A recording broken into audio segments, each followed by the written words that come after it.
Issues and Answers, the Mountain Edition, is sponsored by Hazard Mayor Bill Gorman and the City Commissioners. Come home to the mountains.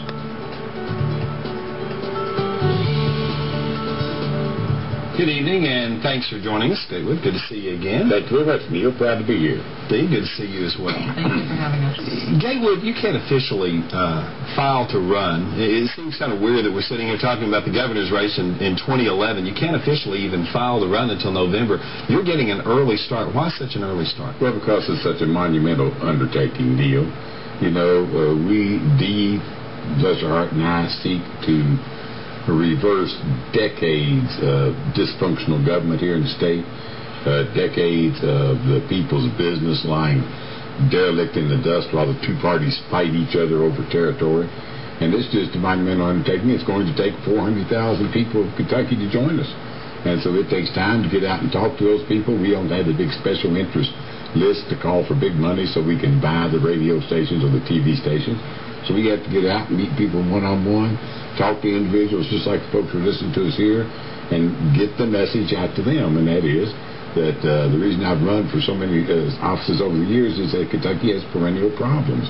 And, you know, if I'd run the first time and the people who beat me in my first election had solved the problems of Kentucky, I wouldn't have run again. Well, you use the word perennial, and viewers have already submitted a number of questions, and one of them that keeps coming up is that many people do consider you a perennial candidate. What do you say to those voters who question, can Gatewood Galbraith win? Well, I am a perennial candidate because Kentucky has perennial problems. The people who have been elected in my place have not solved the problems. They can't and they won't. The question is Galbraith electable? Well, there's been special things that have happened in this particular election that weren't the case in the prior elections. First of all, this time we're going to raise the money. I've never spent more than $20,000 on any election in the past and gotten as much as 16% of the vote in the general election on $20,000. So this time we're going to raise between $1 and $2 million. We're going to get out 100,000 copies of my book, The Last Free Man in America, that has been very well received by the people of the state of Kentucky. And plus, people are just fed up, Neil. The average person out there has every reason just to be fed up with the dysfunctionality of Kentucky state government. You know, as a candidate, Dee and I could come up with the best plans in the world, and we have great plans for Kentucky. But until we cure the dysfunctionality of state government, they would just end up shredded if they were, you know, put through the legislative process up there. Let's talk about your running mate, Dee Riley. Why did you choose her as your lieutenant governor? Well, it was just fate, because I was looking for the perfect lieutenant governor candidate, and I looked up, and there she was. Dee is articulate, intelligent, up on all the issues. She knows the political spectrum. She's a political consultant. She has successfully managed campaigns for Supreme Court for 2 different candidates. And I've found no reason to ever distrust her opinion or her advice. And, you know, I'd like to introduce the public to Dee. This is her first time out here in the political arena, and I just couldn't be happier. Dee, why did you decide to run? Well, you know, for quite some time during the primary, I'd watched Gatewood Galbraith, and those of us that were in the political circles as campaign directors, those of us in the know knew that Gatewood was really the clearest and the best on the issues and the guy that really would serve the people of Kentucky best. And so I watched him for some time, and finally, after discussing the opportunity with him, I determined that yes, to really put my money where my mouth was, and it was time to go ahead and step out there and help him, which I think is the role of a lieutenant governor, is to truly serve at the bequest of the governor. Now, a lot of people are familiar with Gatewood. Not many are familiar with Dee Riley. Tell us a little bit about who is Dee Riley. Well, I'm originally from Shelby County, Kentucky, and when I came home, I guess I would call Appalachia my home. So a lot of people here do know me. And I've served towards the betterment of Kentucky since my arrival. My forte is truly marketing and economics, and I own a marketing firm, which most people know. And I've continued to contribute during these years using those marketing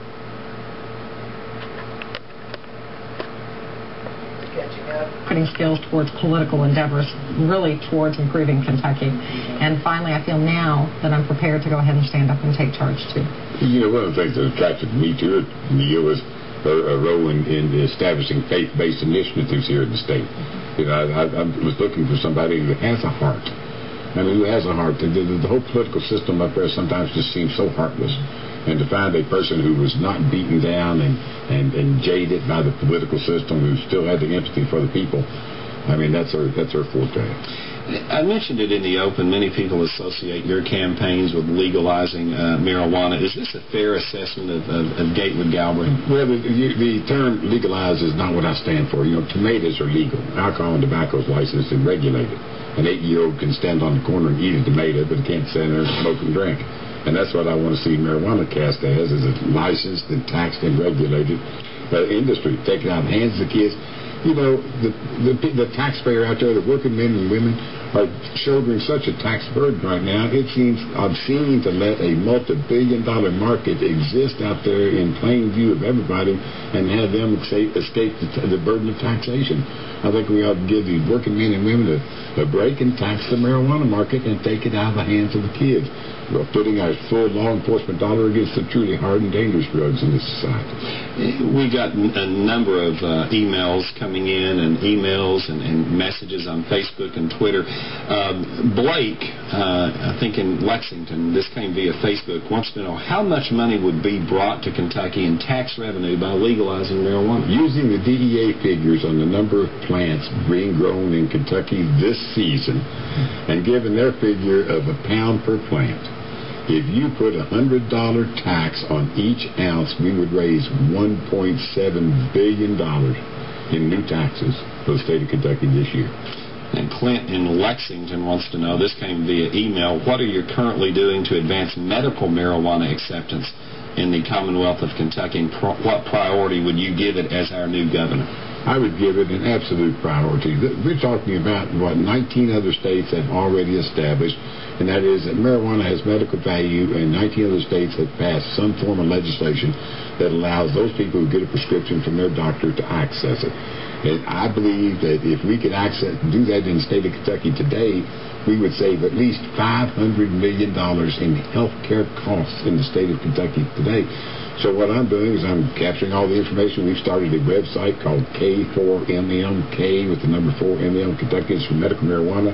We're inviting all the disabled vets, all the disabled mine workers, everybody who seeks a disability and in chronic pain management to join us on that website and to help put their voice towards our effort to convince the legislature to get that done at the earliest possible time, even before we take office. Now, you spent some time living here in eastern Kentucky, and you know the drug problem we've had, and many people that are sitting at home are sitting there talking, thinking, you know, the significant drug problem we have, and now we're talking about legalizing marijuana. What would you say to those folks? Well, I also serve on the board of Chrysalis House, which most people know as well, and so treatment is really the answer. But when you talk about legalization of marijuana, it's an entirely different field. I think that when you look at alcohol abuse, it is comparable to any drug abuse, but it's much more severe than what we'd have for marijuana abuse. When you look at the entire system of marijuana, the war on drugs has failed. And there's more marijuana in the state of Kentucky now than ever in the history, as well as more marijuana in the United States. And so I think we realize now we need to go into a different way of treating this drug.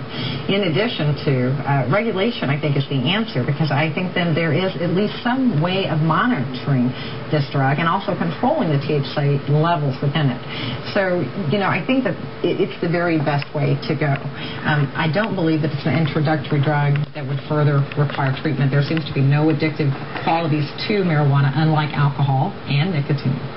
So I think we have to be careful when we throw marijuana into that same pool. Okay. I think, too, if you extract it out of the black market status, that it's going to leave bare and expose the black market system for all the other hard drugs. You're going to get a lot of people who smoke marijuana who can now voluntarily take action against the other hard drugs. Right now, they're cast as a criminal, so they're unwilling to join in the effort to rid the community of drugs in general. And I think if you extract them out of criminal status, I think you get a lot of cooperation of people out there. How hard a sell do you think this is going to be? I think there's already multitudes of people who already agree with us. We just got to get you to the polls.